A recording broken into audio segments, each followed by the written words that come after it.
why don't we start? You saw that little, what I created. So, I hope so. Well, thank you, Megan, for having me back. I really want to.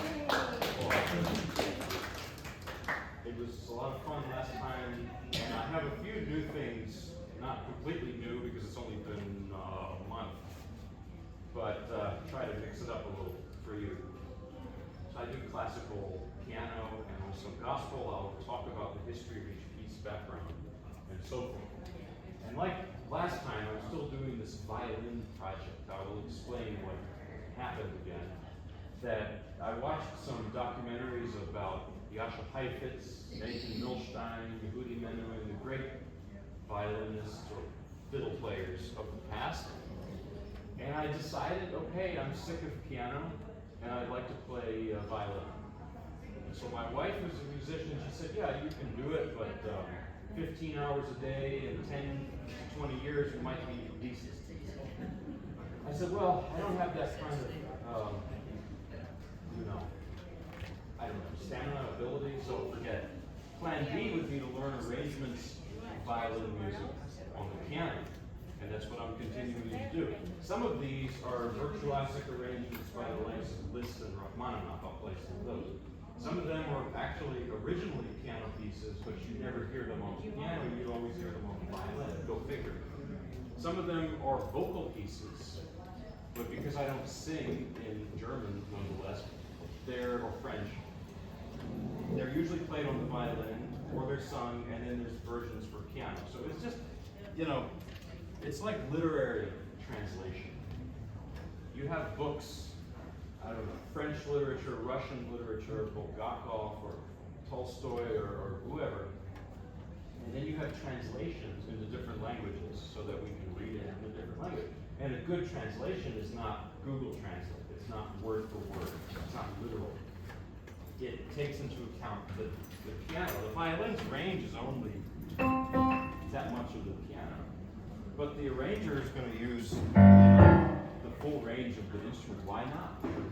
So the first thing I'm going to play is actually, it's a Japanese composer from 100 years ago. We don't hear this too much. His name was Narita Tamezo. And it's a song originally, vocal piece. But I mean, this is my own arrangement of it. And you hear violinists play this all the time. It's called Song of the Seashore. And the words to the song are very heavily nostalgic, as someone was walking along the beach thinking about his past memories. So here it is, this is sort of mellow and nice to start with.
That's a beautiful melody there. It's just a very memorable, beautiful melody. In Japanese, it's hanabe no uta.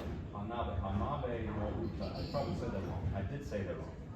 Next is a piece by Felix Mendelssohn, and this is called May Breezes. I may have played it last time, no pun intended. Sorry, dad jokes. So this is it's actually a piano piece, but you rarely hear it on the piano. You normally hear it in Fritz Kreisler's violin version. And it's from a set of works called Songs Without Words. So you could imagine that it's a song. You tell me what the lyrics would be. The accompaniment definitely sounds like breezes in May, in the springtime, you know.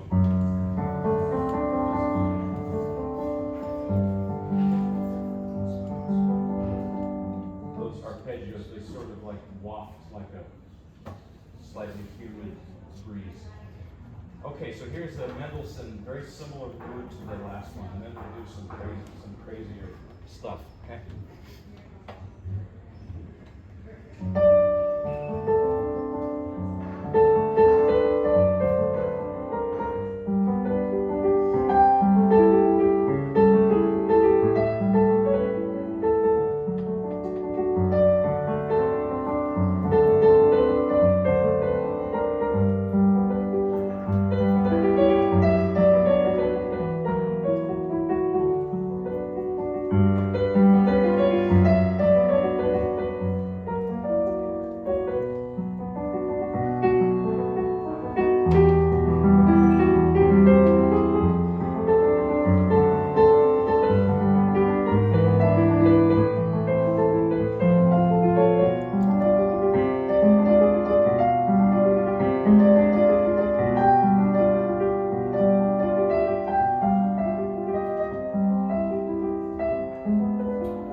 Talk about the personalities of the composers, because I think we tend to think of them as unreachable. I mean, they lived a long time ago, but I mean that they were statues, not people.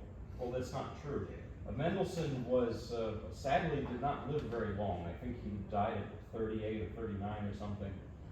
And someone said he was more Mozartian than Mozart himself. In other words, he was really, truly a child prodigy, in the sense that when he was like 4 years old, he could compose and perform music in a way that touched you as if it was a mature adult doing.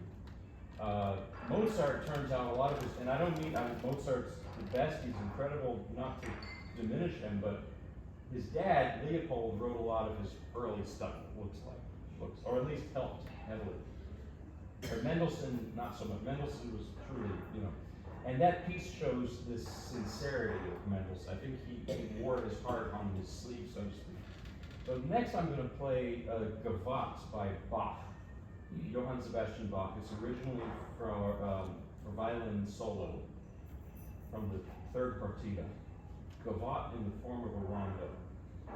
Those were all Baroque period dances.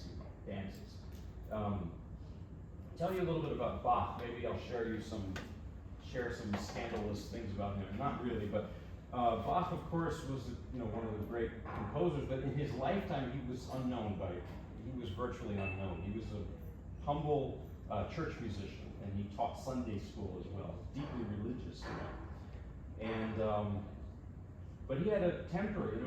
Did you know Bach spent a night in prison? They don't tell you this in the music club. Yeah, he went to jail, prison, either one, for pulling a knife on an oboe player in a rehearsal. I'm not making this up. I'm just telling you. He loved coffee. He wrote a cantata called the Coffee Cantata. I think a lot of us can relate to that. I often say that he could have done very well in the South, or at least I could imagine him as a Southerner, in that he stayed at a hotel once, and the hotel bill was an exorbitant fee for massive quantities of fried pork. I thought that, anyway, but in all seriousness though, there's a theory about these solo violin and solo cello works that Bach wrote. On the surface, they're all secular dances, but Bach being deeply religious, some scholars, they think that he had in mind some scene from the Bible or from Jesus' life or whatever have you for each of these movements. I still haven't quite figured out what this one is. Maybe Palm Sunday. I don't know, something joyful might be. So that's the Bach side of things. The arrangement is by Sergei Rachmaninoff, the Russian pianist. And I have a very personal story about him, that my grandfather actually met him and that he spoke with my grandfather. But it's not exactly what you think. So Rachmaninoff, of course, was a 6.5-foot tall Russian guy with a shaved head who never smiled. Somebody said he looked like an escaped convict. My grandfather was an usher at a recital of Rachmaninoff. My grandfather is no longer around, sadly, but this was in Richmond, Virginia in the 1930s at a concert series. And his boss told him, don't let anyone through these doors, so he didn't. But 5 minutes later, somebody tried to open the doors, so my grandfather pushed back, and there was this fight between the doors. And wham, the door was kicked open, and it was 6.5, it was Rachmaninoff. And he spoke to my grandfather. You know what he said? Get out of my way. Yeah, true story. So I have a personal connection to the history of music. This is, maybe you've heard it somewhere. It starts very Bach-like, of course, but by the end, it's Rachmaninoff. Rachmaninoff has taken over, and it's Russian bells, really, It's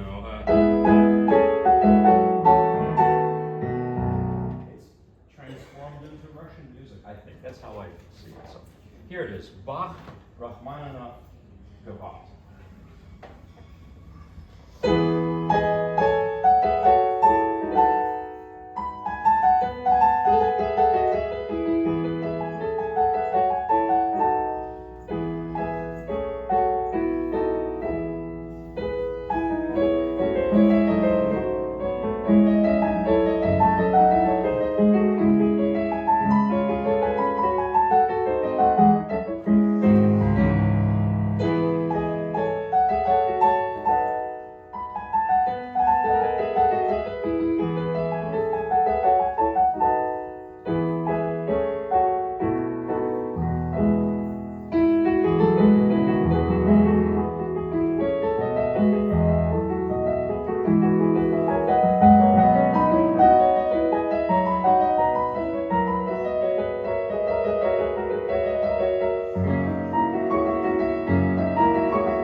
this crazy music.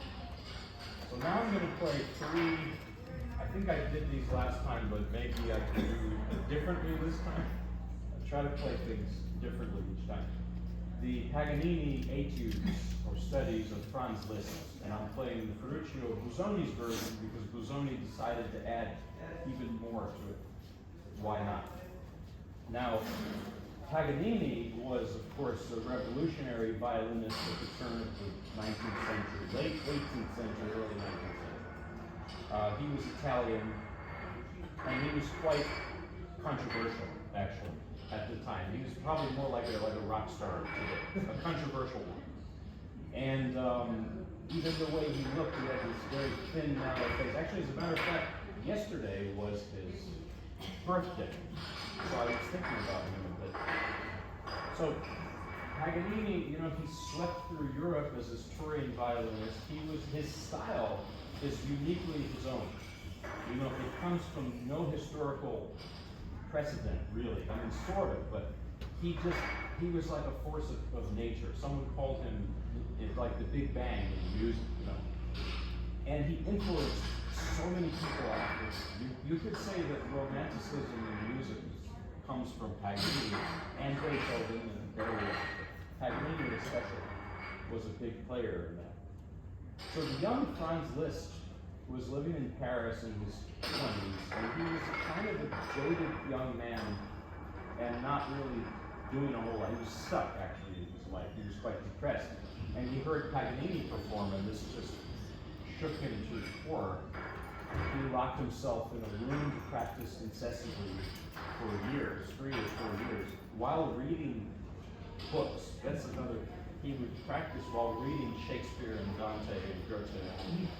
And he emerged, it's like Rocky Balboa, he emerged as Franz Liszt. And the first thing he did in this period was arrange Paganini's violin music for the piano. So this first one is very appropriate for Halloween. You know, it's a scary piece, really. And it's called Tremolo. It's built from 2 solo caprices for violin, but of course Liszt changes a lot. And when I play it, I imagine this experience I had where I went to a small cathedral in Tuscany, and usually we think of Italy as being sunny and charming, and it is sometimes, but I was there in May, and it was awfully cold and gray and miserable, and it was creepy, and this piece is that, I think. So here is the first of the Paganini pieces that I'll play today. Let's see. This is going to get very loud, so I don't want to scare anyone. Warning.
I didn't have an image. Usually I have an image. I learn a piece, I have a story or an image that clicks for me. How's it going? I remember I remember a lot of you, so. Anyway, I think I did this last time I told you. So I asked my wife, who I always consult with everything, and I said, what do you hear? She doesn't like Paganini, just to give you full disclosure. And I started playing the opening of this piece. It's really crazy. All the Paganinis, it's like the guy drank, a bucket of espresso a day or something, So I played that for her. I said, what do you hear? And she said, oh, well, our kitten, we have cats, it's this very hyper and, obnoxious kitten. He's wonderful, but he's crazy. And he has a toy, it's a merry-go-round. It's a ball on a merry-go-round. He whacks it, it comes around, whacks it, does it all day, all night, keeps us up. So I have bags under my eyes, Thanks. So it goes the arpeggios. It's called the arpeggio study. It goes up and down, whack, whack, So I can't envision this any other way. Here it is. That's my title, and my wife's title is The Cat with the Toy. So.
This is not your cup of tea. I have more mellow things later and some gospel. So one more of these though. One more Paganini study. This is the famous or maybe infamous La Campanella, which is a famous melody.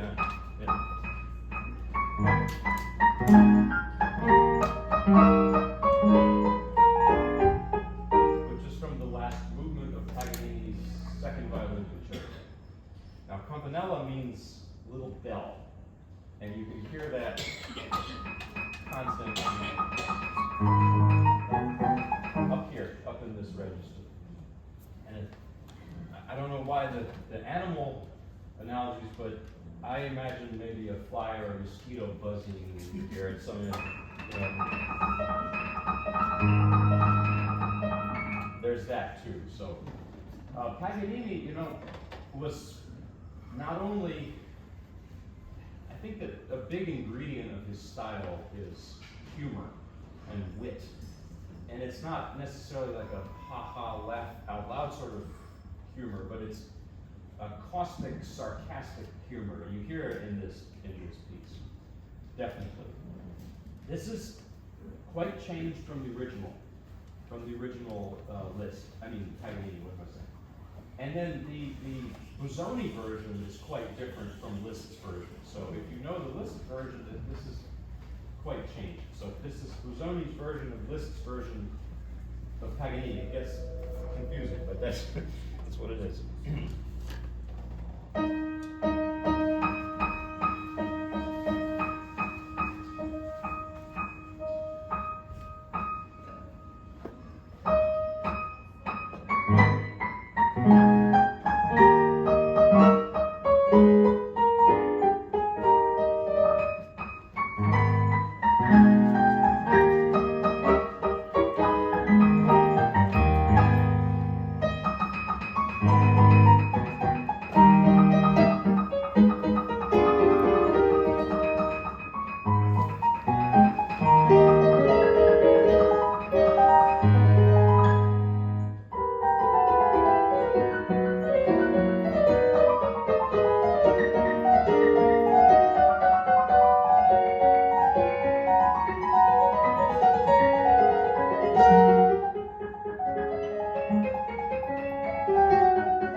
something funny coming out of there. So, okay, next, like I promised, more. Hold on, I need some water. Paganini was crazy, and so you have to play him crazy. I don't mean that in a negative way. Sometimes crazy, but if you read the stories of the biography of him, he was really. I was talking to another pianist, and they were telling me how much they hate Dvorak, and that Dvorak's music, they can almost smell the farm when they, and that made me love Dvorak even more. I'm sorry to say, because Dvorak was utterly without pretense at all. He was a Czech composer from the 19th century, and he actually spent a great deal of time in the U.S. He wrote the New World Symphony, and there's some Native American, African American themes woven in. And Dvorak was just, I think Paganini was a great musician. I think he had some vanity to him. Liszt probably as well. They had a right to, perhaps. I don't think Dvorak had 1 ounce of anything. Anyway, this piece is called Humoresque, and it's a piano piece, but you normally hear it on violin. And this is Godowsky's version of it. And humoresque means something not really humorous, but kind of witty or lighthearted. And so in a sense, this is a typical salon piece. Salon music or salon painting is very dignified, and it has sadness, but also lightheartedness at the same time. And music can express that in a way that maybe other art forms can't, other modes of expression. So this is, the humoresque. He wrote a number of them. I think this is the 6th one. I'm bad at numbers, so I'm sorry, but you probably heard it. And one more thing, there's a very early, I'm sort of an old recordings person. I love those things. And there's an old film recording of the violinist Misha Elman playing this from 1926 or something. And it's a whole different world. I mean, I'm not saying I would want to be in that world. It had its problems for sure. But something that in that video, there's like a atmosphere there that's really special. So that's what inspired me to learn this piece. How's the sound? Not too, I can turn it up again because the sound.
So that's Dvorak.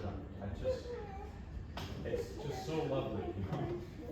Here is now, Oh Danny Boy, famous. So I think I did this last time. This is in Percy Granger's arrangement. Percy Granger was an oddball Australian. Why was he oddball? Well, there are some things I'd probably better not say here, but he made his own clothes. He liked to do manual labor. When he would travel by ship somewhere, he would beg them to go work in the boiler room. This guy was a little weird, and this is 100 years ago.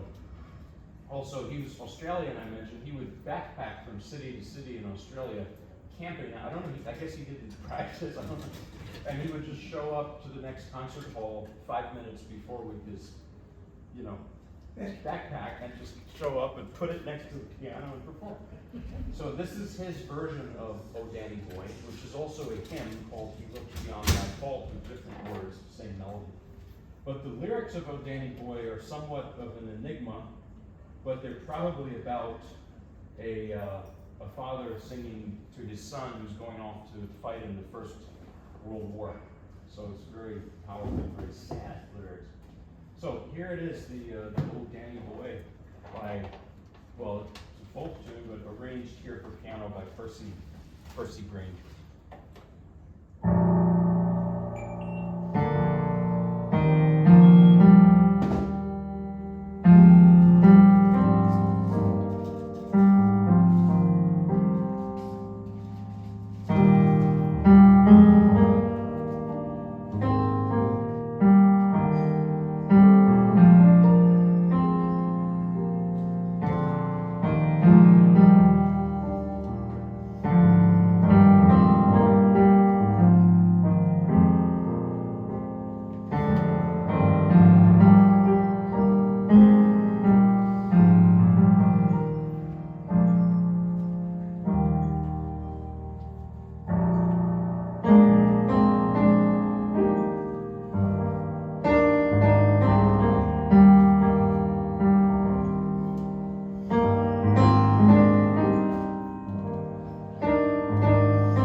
But I have a few more classical things before the Southern Gospel, which, but anyway, this next one, well, I think I'll do the Chaminade. This Chaminade was a French composer at the turn of the 20th century. And she's not heard as much as she should. Great, great, great composer.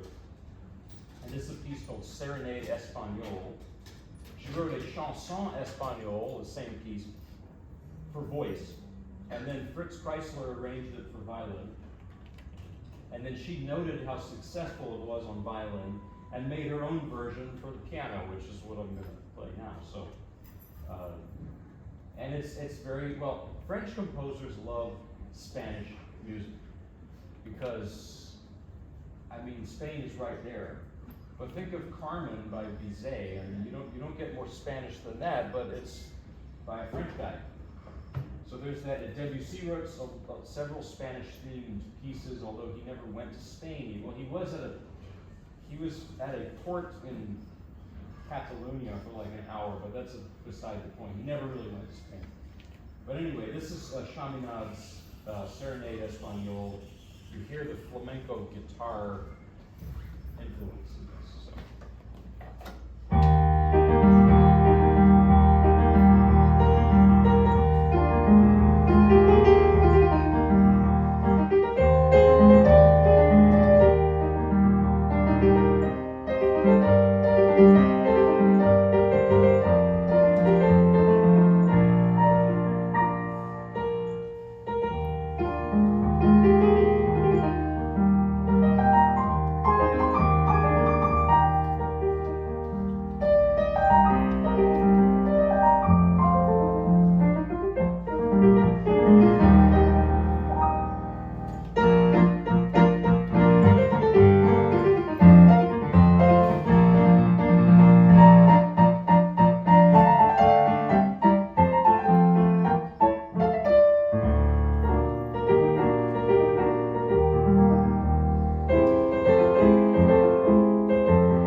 This is unusual music, not necessarily easy listening, but as far as Bela Bartok goes, this is Bartok, it's pretty listenable. So Bartok was a Hungarian 20th century composer who was noted for being sort of a modern composer, abstract paintings, you know. And you will hear those things in here. You hear things like, you know, these dissonant, pungent things, which I don't know if you like Texas Pete, I do. It's not a whole lot different from that. So just think of it as some spice in the food. But Bartok, you know, he sort of invented the field of ethnomusicology. That he went out with an early tape recorder and recorded people in villages in Hungary and Romania, Eastern Europe. He recorded folk music and preserved this music that was disappearing at that time in the early 20th century. And Bartok, you know, these pieces are not actual folk melodies. They're his pieces, but they're based on folk music. Also want to mention that Bartok was, like Dvorak, he was a really great person, you know. He moved to the US because he would have nothing to do with the Nazis in the 30s. Some musicians, unfortunately, They did. I mean, Carl Orff, for example, collaborated. It's terrible. But Bartok would have nothing to do with it. He came to New York, and Juilliard offered him a teaching position in composition. He turned them down because he said, you can't teach how to compose. I mean, talk about sticking to your principles. He had a family, and he did various odd jobs. He would file books at the Columbia Library. I used to live actually right near the brownstone where he lived. Not at the same time, I'm not that old, but you know, just another point on his dedication to music. When he was dying from leukemia, he wrote his third piano concerto from bed. I had a teacher who would always tell us that in class. He would say, so don't give me any excuses. You know, Bartok wrote it while he was so sick, you know?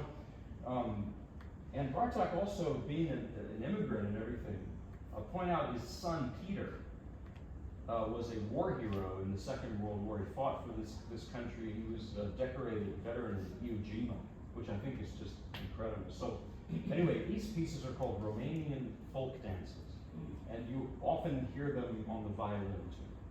And Romania was a melting pot of gypsy music. I guess it still is to some degree. Gypsy music, klezmer music, you name it, and that's all here. These are very short dances I'm going to play one after another, and I'll name them for you. The first one's called Stick Game. So, when I play Bartok, especially this folk-inspired music, I imagine I'm in a village somewhere in Romania, and there's someone making a big pot of soup with a wooden spoon, and if I don't eat it, they'll beat me. So, but anyway, I don't know why I have that. But the next one is called, what is this one called? A Peasant's Costume. I forget it.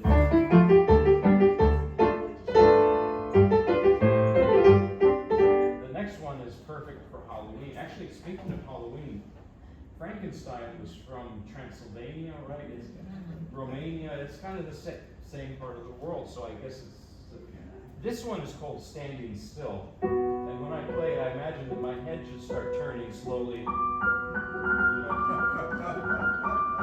It doesn't turn all the way around, but it's very, you know. The next one's called Mountain Horn Song. You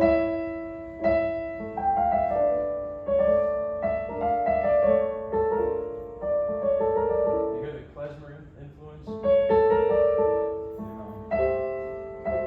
The last two are rather upbeat. The next one's called Romanian Garden Gate. It uses a scale. Actually, if you know the theme to the Simpsons TV show, it uses the Lydian mode. Well, Bartok liked it, and the guy who wrote that Simpsons thing definitely knew it was Bartok. So the last one is called Little One or Little Child, and very carefree. So I'm going to play through these. Like I said, they're not, it's Bartok, it's different. But if you give it a chance, it's quite beautiful and wonderful. So I love it very much.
I will after. So I'm going to do one more classical, and then I will do Amazing Grace, promise. So here is a final piece. This is the final classical piece, and this is by Saint-Saëns, French composer. And do I have time? I don't know. It's okay. I guess I would go for it. So okay, why not? This is called Etude en forme de valse, or Study in the Form of a Waltz. And Saint-Saëns was quite an interesting guy. He was brilliant. He was an archaeologist. He would go to Egypt on these excavation trips. He was a philosopher, a mathematician. The guy was just brilliant.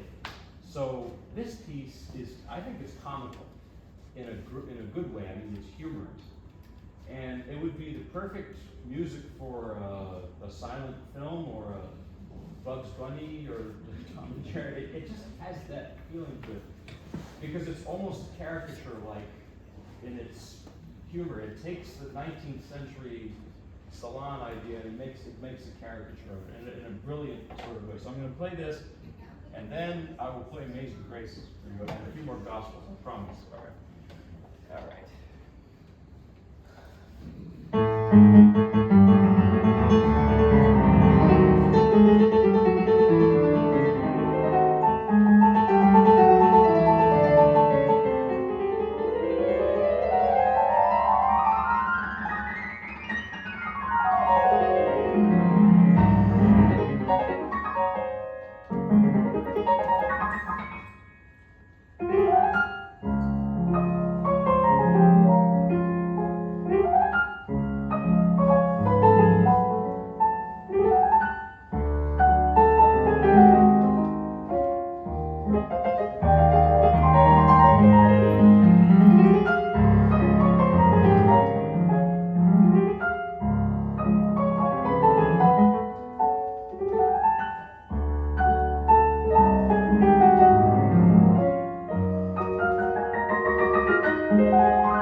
I feel like you and your wife are a couple of gems that have fallen into our remote community.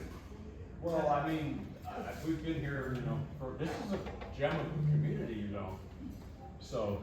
Well, I don't know what your ambitions are, but you must have written some music on your own. Yeah, I do. I hide it in a desk drawer.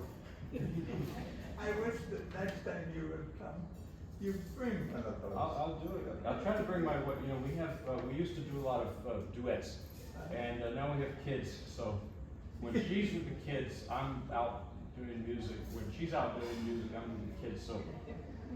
But, yeah, I'll talk about that with you later. But Okay. Thank you, I appreciate it.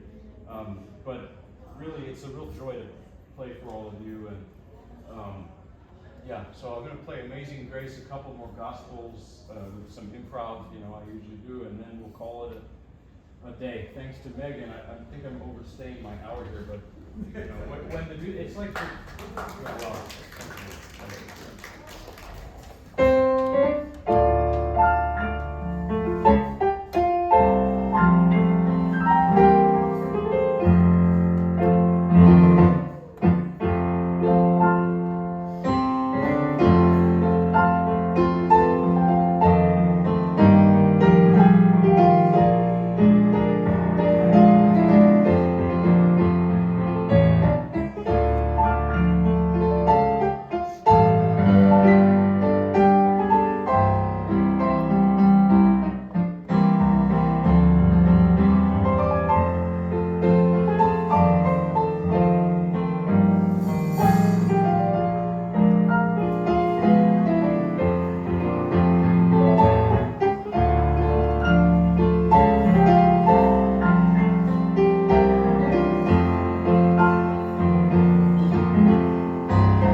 Well, when I was growing up, my dad was telling me, well, you play all this classical stuff, when are you going to play some real music?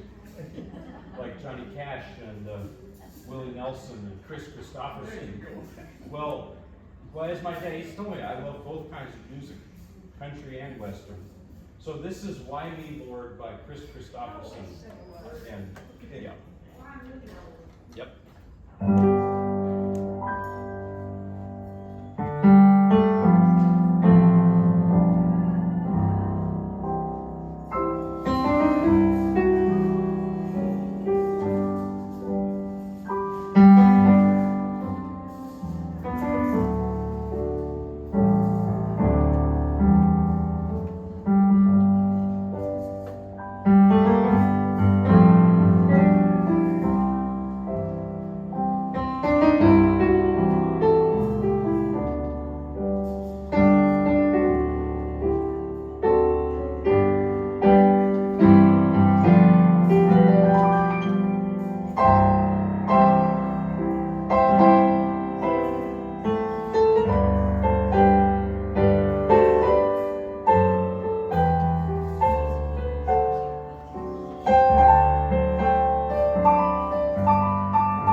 take this on the road, I mean, forget classical music. Here's a real short one. Do a couple more. This is, well, you know this one. You know this one.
Just to close it off on a positive note, this is Jesus Hold My Hand by Albert E. Brumley. And I'm going to do this in a very old-fashioned barnstormer type of style. My wife calls this, she doesn't like when I do it, she calls it buncha, which is it's almost like ragtime piano, but anyway. Well, ragtime and all those things, the gospel musicians, they will tell you, no, we did it first, and then the pop musicians, I don't know what's right, but, so this is, Albert E. Brumley, he also wrote I'll Fly Away, so here is Jesus Hold My Hand, and how does it go again? Okay, I think I remember it.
Have a great, stay cool out there. It's hot. Good to see you.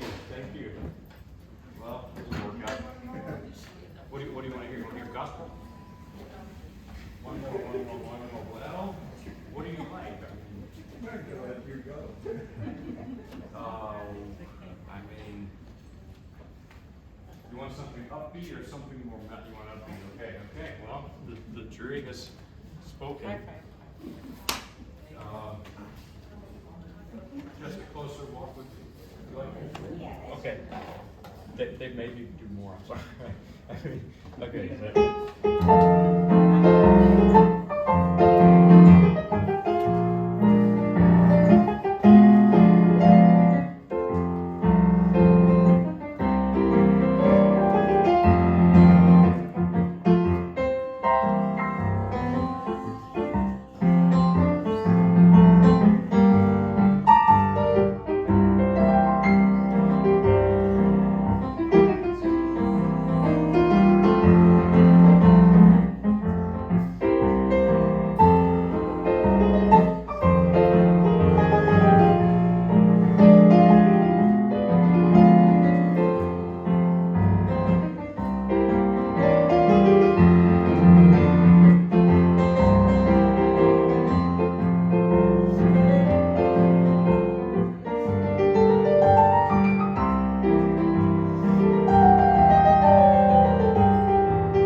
Thank you. I'll do more next time. I'll do some different ones. So, Okay. thank you. I would do it my whole day, but I think we have to. I have to vacate the premises at some point. So, Thank you. in all the John Wayne movies, Yeah. they play, Shall We Gather at the River? Oh well, okay. I was just thinking that. Yeah. Every one of his, They well, do. it's westerns. Right. Appreciate it. That's a great one. Thank you very much. Thank you. I'll do that next time. Thank you. Conservatory music. Never, I didn't attend there, but I know it. Yeah. But like him. What What is that? I'm just trying to say. I don't know. She's a doctor, her daughter stays here. She said that she said you can see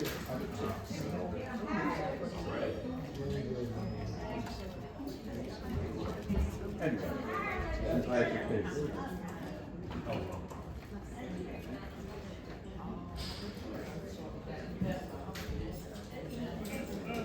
I was telling Miley, I was like, do not feel intimidated. You need to see how different She's a good gal. I know you played the bass too. But it's like the bass. I haven't watched it. So many arts when you're. Robert.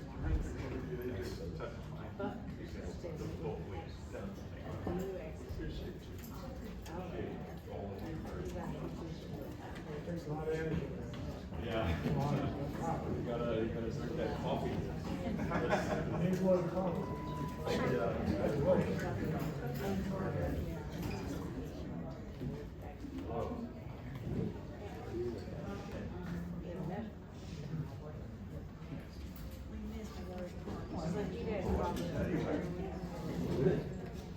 It was about the same time too.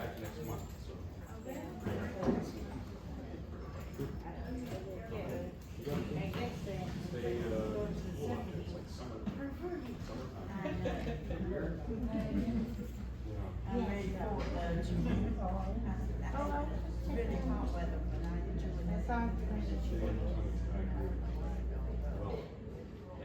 Oh. I don't know. Thank you. Yes, Robert.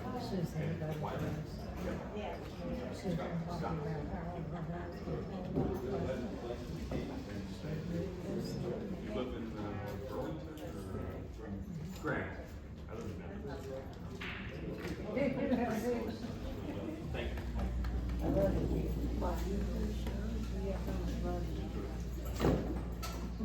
Yeah, so like classical piano. Yeah, well, just practice on that. Yeah, what do you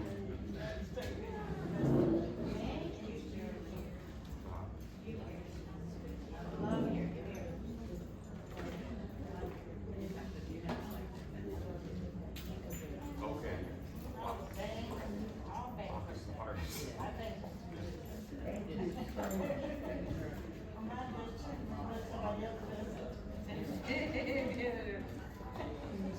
Oh, one more time to do that, to listen to it all day. Yep. Very good. Pretty well mastered by some music. Yeah, good. Really working on like Beethoven, Moonlight Sonata, Third movement is a lot fast. Killing it. Very, very good. Lots to remember too. Yeah. So how long did you do Yeah. those things by heart? Well, I mean, now not so long. When I was younger, let me shut this thing off 1 second, sorry.